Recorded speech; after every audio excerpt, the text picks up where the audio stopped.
Fala galerinha, tranquilos? Como que vocês estão? Eu espero que estejam bem.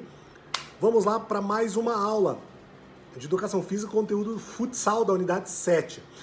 Na aula passada, então, a gente conversou um pouquinho sobre o histórico do handebol e hoje nós vamos falar sobre um pouquinho sobre as regras, né, do futebol de salão ou futsal.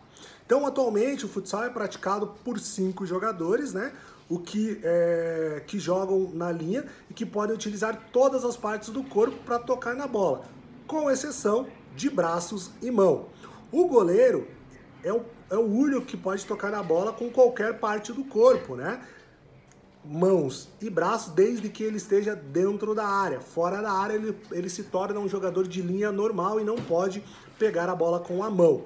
Então, uma partida oficial de futsal, ela é controlada por 2 árbitros, né? E disputada com 2 tempos de 20 minutos cronometrados. Ou seja, se a bola sai pelas linhas de fundo ou linhas laterais, o jogo é parado com o cronômetro, muito semelhante com o que acontece no basquete, né?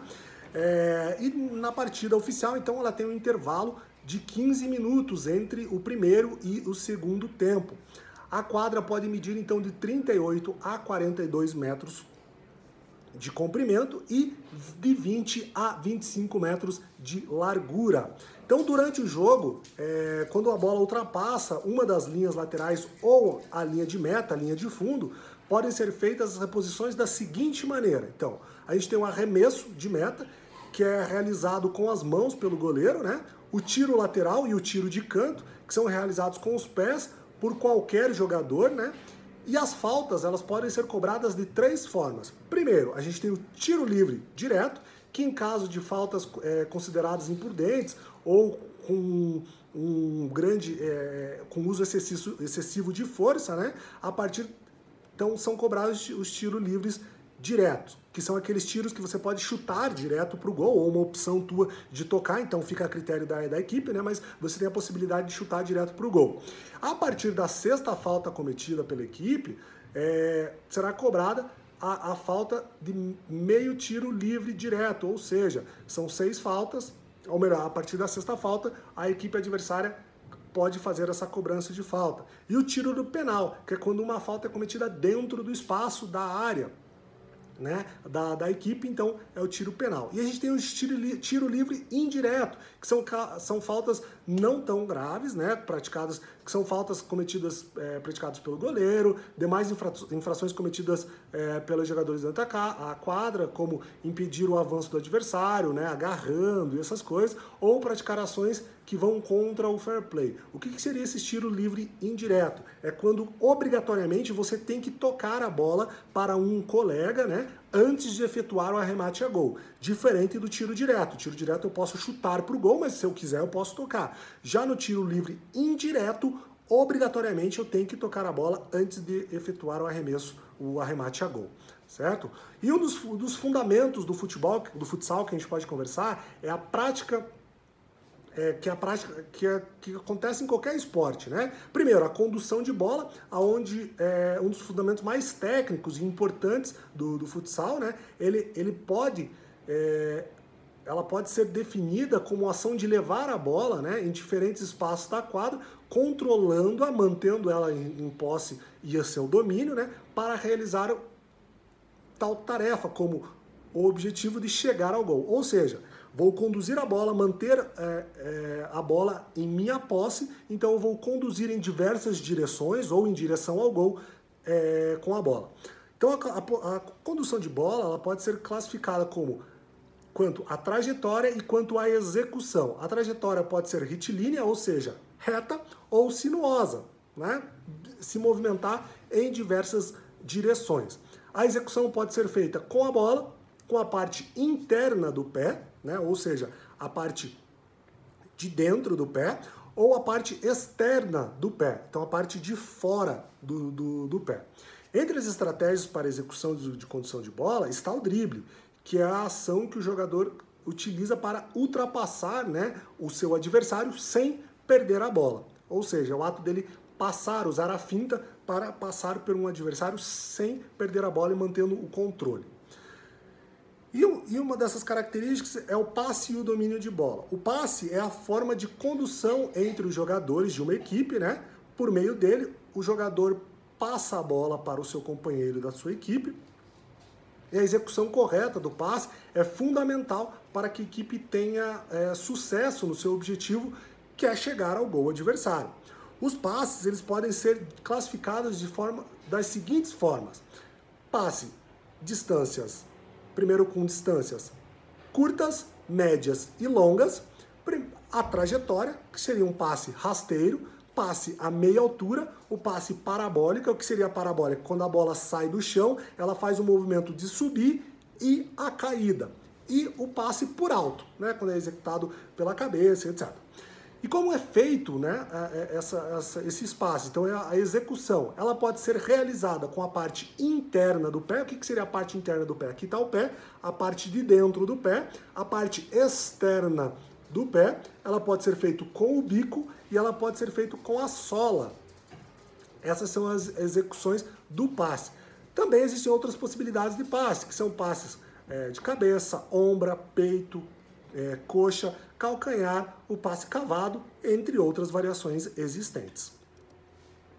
Já o domínio, ele também é chamado de recepção ou controle de bola, que pode ser caracterizado pela ação de receber a bola pelo companheiro, ou seja, a partir do momento que eu controlo essa bola, eu recebo e mantenho ela próxima ao meu corpo.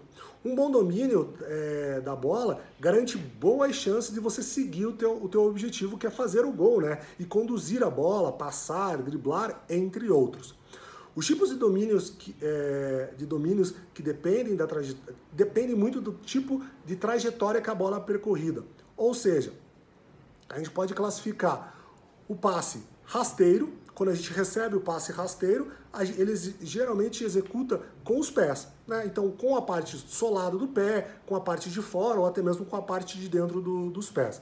Ao meia altura, quando a gente recebe o passe à meia altura, geralmente ela pode ser executada quando eu faço a elevação do meu joelho e eu consigo receber ela com os pés ou até mesmo com a coxa. O parabólica, que é aquele movimento quando o atleta faz o passe, a bola sobe e faz o movimento da queda, a execução de recepção dessa bola, ela pode ser de cabeça, com o peito, com a coxa ou até mesmo deixar a bola cair até o meu pé. E quando a gente faz um passe alto ou recebe um passe alto, a execução de recepção dessa bola é com a cabeça ou com o peito. E o objetivo principal do jogo, que é o chute ao gol. Então, esse é um importante fundamento do futsal. Ela pode ser definida como uma ação de bater na bola, efetivamente, né?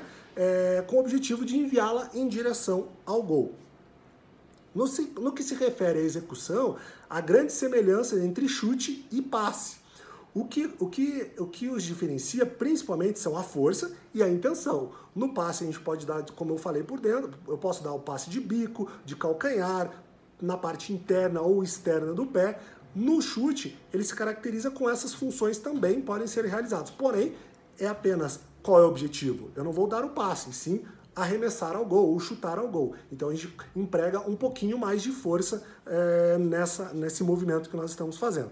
Os chutes, eles podem ser classificados das seguintes formas. Então, quanto à trajetória, pode ser chute rasteiro, chute a meia altura ou chute alto.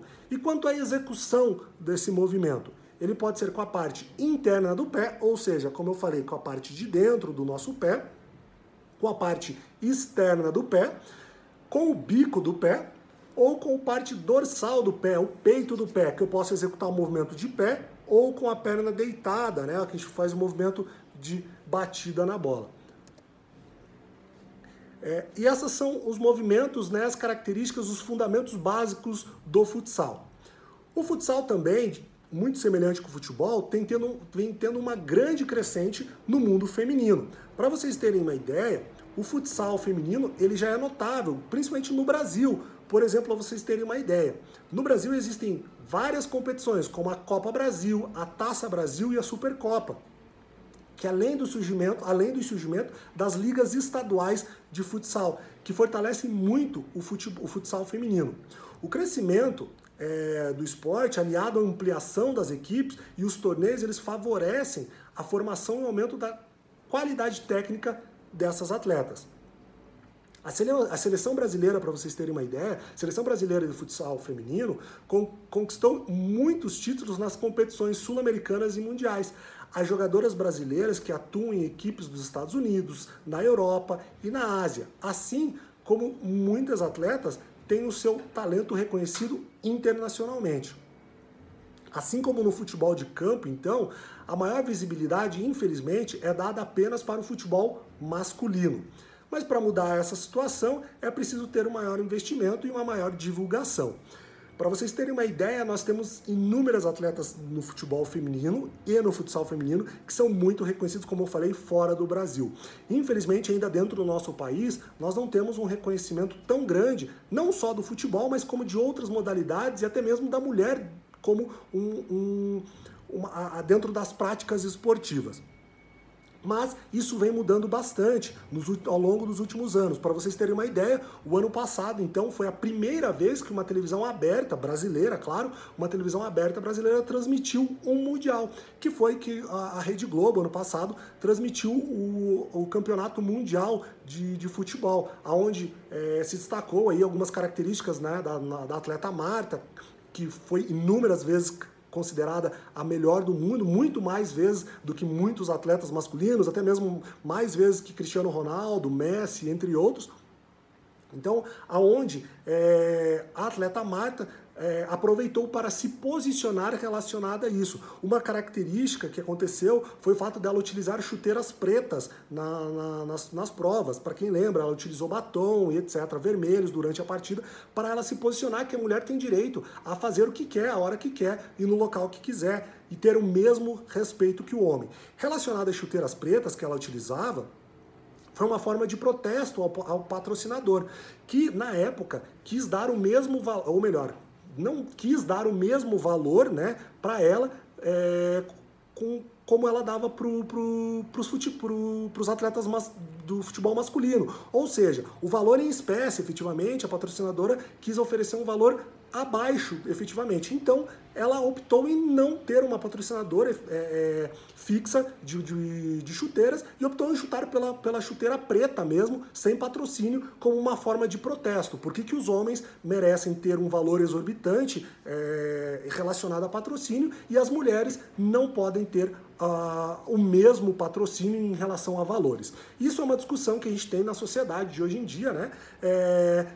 Qual é o posicionamento da mulher ainda que trabalha em várias áreas e possuem o mesmo cargo que muitos homens e infelizmente acabam recebendo um valor bem abaixo do que muitos homens. Mas esse é um assunto que nós vamos discutir aí mais pra frente. Tranquilos, então? Hoje, então, a gente encerra o conteúdo de futsal. Na nossa próxima aula, nós começamos a falar sobre danças populares. Tranquilos, então, galera? Espero que tenham gostado do conteúdo. Até a nossa próxima aula e até mais.